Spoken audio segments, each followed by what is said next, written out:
I'd like to introduce to you John Charles, who's the Executive Director of the Cascade Policy Institute.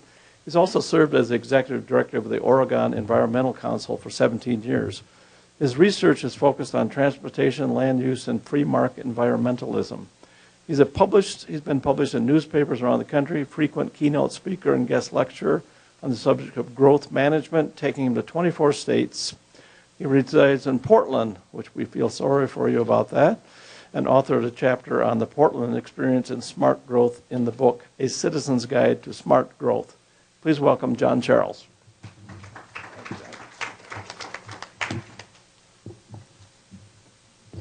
I'm going to go retro today, not have a PowerPoint presentation, but with the assistance of the lovely and talented Kathleen Cologne, we're going to have some actual paper passed out, and then you can follow along with what I'm talking about there, and you have some souvenirs you can take home then. Randall asked me to talk about sustainability and the latest follies in Portland. Actually, it's not that Portland is doing anything especially stupid now. They've been doing stupid things for a long time. And from the standpoint of sustainability, there's a couple key elements in my mind when you try and define that goofy phrase. And one is that it has to be unsubsidized. If something requires, some project or neighborhood or system requires subsidies, well, everything can't be subsidized. Somebody somewhere has to make money. So if it's required subsidies, then it's not really sustainable. And flowing from that is, if whatever you're promoting, if it's really sustainable, then it can be replicated on a mass scale. If it's a little one-off project, mostly because it's subsidized, then it's not replicable on a mass scale, so it's really not sustainable. And in Portland, Portland is sort of this iconic city for various reasons, and literally people from all around the world come to Portland regularly, every week. Actually, there's a place affiliated with Portland State University. It's run by the mayor's wife. It's called First Stop Portland. And so when the out-of-town goobers come along to get the propaganda tour about how to do things just like Portland, well, First Stop Portland is the place that helps them connect to all the propaganda and brings them to all the little Potemkin villages where they can get snowed, and then they leave, and then after having been here, they know less about Portland than before they even came. And occasionally, if people are really savvy, they find me on the internet or somehow, and I give them a dose of reality. But unfortunately, there's a whole cottage industry that tries to promote the Portland myth, and so as a result, we have this notion that Portland is on the cutting edge of sustainability. I'm just going to focus on a couple things here today, which is the land use element of Portland and the transit element of Portland. Pardon? Sorry, could we get a copy also? Sorry. Yeah. The most what Portland is most famous for is or Oregon actually, is its land use regulatory system and its transit system. So by now, most of you have this particular map, which is pretty current. It's from 2014. And this is sort of set up by Wendell's map earlier of London with the Greenbelt system. And in Oregon, Oregon has a one-of-a-kind, it's now a 41-year-old regulatory system that's designed to create scarcity of land. That's kind of the miracle of planners, is they take things that are abundant and cheap, and they make them scarce and expensive. And so in Oregon, only 2% of Oregon is urbanized, 98% is open space. Basically, nobody lives there. And one would think that when it comes to development of any kind, residential, commercial, industrial, raw dirt should be about the cheapest input to the entire process. Dirt should be cheap. We have a lot of it. Come to Oregon, fly over the state. Okay, there's nothing there. Really, I mean, I enjoy hiking and rafting and all that kind of thing in Oregon, but as far as people, there's almost nobody there. But every city or region in Oregon has to have an urban growth boundary, and so you have this mass exclusionary zoning where people are excluded from moving a spade of dirt for the purpose of building anything in most of the state, coupled with the fact that 54% of Oregon is owned by the federal government, and they don't do anything. So basically, that's all a museum piece where you can look but you can't touch. And then what's not owned by the feds is down zone into these rural reserves, and you can't do anything there. So at some point, of course, that's not sustainable, because what the map shows here is, well, here's the Portland region, here's the urban growth boundary going around here. Everything beyond the green, that's going to be permanently off limits to building anything. That's going to be zoned farm or forest land. It doesn't matter whether the dirt's any good. It doesn't matter whether you can actually make a living being a farmer or a tree grower. It's, dirt is destiny. So if you are in one of those zones, you just have basically worthless dirt. If you're in a green area, well, that's a rural reserve. So there's a theoretical possibility you might build something. If you're under the age of, well, no, it won't happen in your lifetime. If your kids own it, it'll happen in their lifetime maybe. But that's not going to be touched for 50 years for sure. And then if you own some of the land right on the periphery, these urban reserves, okay, now if you're under the age of 40, 35 maybe, you might actually get to build something in your lifetime, and you'll be extorted for all kinds of soft costs, legal fees. It's great for lawyers and lobbyists and consultants who help you get through the gauntlet. But the whole rationale early on was we have these urban growth boundaries here, but we recognize they have to be expanded every so often. There's actually a law that requires a 20-year supply of buildable land, but that's a very fuzzy concept. I mean, 20-year supply based on what assumptions, you know? And that all gets gamed. And then people who own property right along the edge, it turns out when it comes time to actually try and expand something, it's a political nightmare. People might have bought some land, and then they have all these nice views of someone else's property, which they think should be downzoned for the next 100 years. And so even when governments try and do the right thing and expand and allow people to build, it's just it's a political disaster. And so what happens is, and what is happening here, is that even areas that are in green or brown that are supposed to be in some theoretical sense urbanized, they don't get urbanized. And if they do, and all the newest areas that are actually being planned and built right now, they're being built at 15 units per acre, 17 units, 20 units per acre. So you have this odd thing where here in the center you can find neighborhoods, old Portland neighborhoods, zoned not zoned, actual density of 2, 3, 4, 5 units per acre. And then you drive to the periphery, instead of getting lower density, you get density that's 5 times higher. And so they basically outlawed private backyards.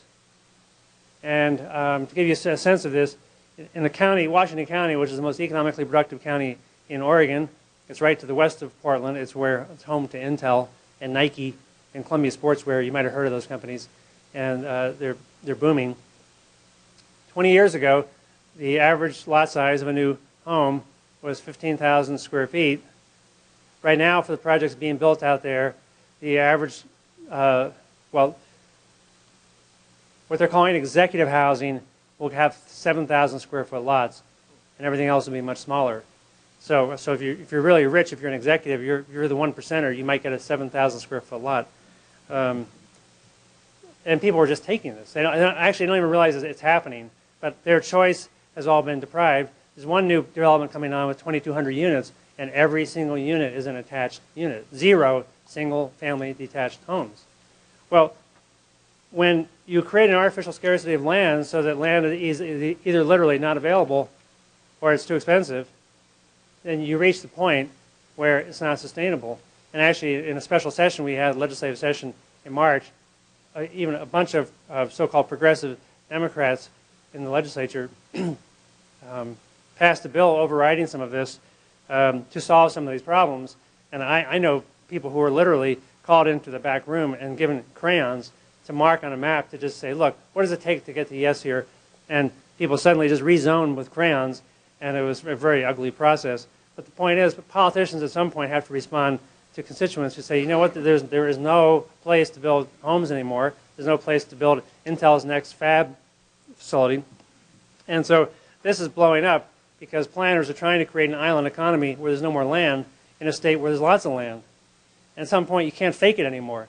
So this whole notion of pretending that all this land out here should be protected for farming and forestry, it is actually beginning to implode on itself, and I view it as not sustainable. You have 10 more minutes. Okay, great.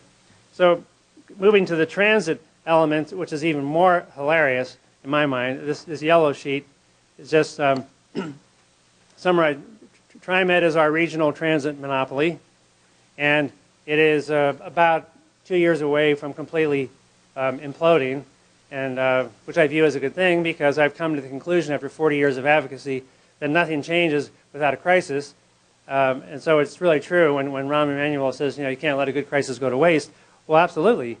So in this case, you can see that for various reasons, including probably the most one-sided union contract in America, which the basic template was negotiated 20 years ago and has just ratcheted in the wrong direction.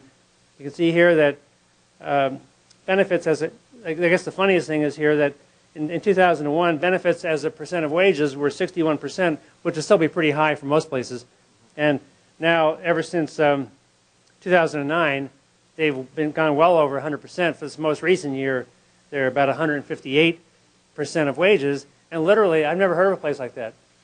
I've asked around, and I've looked at all other high-cost transit districts, and that's a redundant phrase, I guess. Municipal transit districts are high-cost. But you look at BART, New York City, New Jersey Transit, a lot of other places that are unionized and run by Democrats, and none of them have a cost where you spend $1.56 in benefits for every dollar you spend in wages. That is completely not sustainable. So this is blowing up. And then the one in the trends in pension obligations for TriMet, I stuck that in there just because to show you the long-term nature. This is not a little historic blip.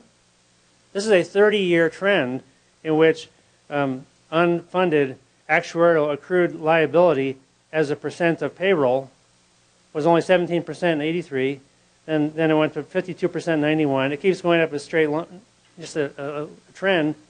So now it's 213%. Okay, well, if something can't go on forever, it's not going to go on forever. So that's one problem. And then the blue sheet, I've just couched it in a different way, which is, first I have some lies told by the transit district when they were soliciting permission to increase the payroll tax rate, which is their cash cow. It's not a sales tax in the TriMet, it's a payroll tax rate. And they got permission to raise the rate starting in '05, so my chart starts in '04, '05. That's the baseline. And from there, total resources increased by 125% over the next 8 years, but service provided decreased by 14%. So that's a miracle. Vast amounts of money disappears into TriMet coffers, never to be seen again in the form of useful output. And okay, again, that can't go on forever. I have a report that some copies are in the back, and I have more, which I released recently. It's called Leaving TriMet, Why Cities and Counties Should Leave TriMet. And in the very last page of it is a chart, which I just hold up because people can see there's these two lines here. And TriMet admit, this was passed out in March of 2013. TriMet management said, beginning in fiscal year 17, we have a crisis. Our lines cross, our revenue and expense lines cross in the wrong way, and the gap gets wider over time where revenue is not enough to cover expense. And that's not even accounting for these unfunded obligations. So basically, the train wreck here, this disaster that's happening, in 2017, that's when you get the popcorn and the beer, and you sit down and you just watch it. It's all going to be fun. It's all going to collapse. And I've given them lots. My advice is in this paper here. I told them you got to either shrink your district and offload a bunch of employees, or privatize the whole place and bring in some outside vendors to run it. But what you're doing can't go on. So Portland has this world-class image that is completely undercut by its own finances. And then finally, the green sheet is just some excerpts from, they're kind of comical. There's an independently elected auditor at Metro. Metro is our big regional government. It's unique in the country. It's the only regional government that has elected officials representing these big districts. And it's a big echo chamber for smart growth nonsense. So, but the auditor is independently elected, and she has her own budget, and she consistently has criticized the Metro employees for especially failing to even collect basic data that one would use to discuss the effectiveness of their programs. So you see, in the first one, for the TOD, Trans-Oriented Development, that's kind of where I've specialized in the last 15 years, is critiquing these inane TOD projects in Portland. So in 2008, she criticizes them for not even monitoring, not even collecting data that you would use to evaluate. And in 2010, she issues another report. What does it say? Well, gee, my 3 big recommendations 2 years ago, you ignored them. And then there's the same thing in Tracking Transportation Project Outcomes in 2010. And then on the back sheet, 2013, same thing. She issues a report. She wraps her knuckles. She says, not only do you not know what's happening in your own shop, you don't even have any person dedicated to collecting the data that you might use. And each time they say, thank you, Madam Auditor, we appreciate your work. You can go back in your cave now, and life goes on. And in 2013, I went over there, and after she got done, I testified, and I just said flat out, so who's going to get fired? Which of your planners is going to get reassigned to the custodial department where their skills will be best suited to the task? And what's going to happen? And nothing happened. I mean, literally, like, who invited this guy? He just go away. Nothing happens. It's a complete fake world over there of planners and their computer models, and there's no feedback loop. They just keep going. We've got our story. We're sticking with it. And so basically, the crisis is approaching. The land supply crisis is very severe. The transit cost crisis is, and this is in a state where TriMet is not allowed to declare bankruptcy. There is no Chapter 9 bankruptcy in Oregon. The union is not allowed to go on strike. So every day of delay puts the screws tighter and tighter, and in 2017, it's all going to implode. And at that point, then we can make some changes.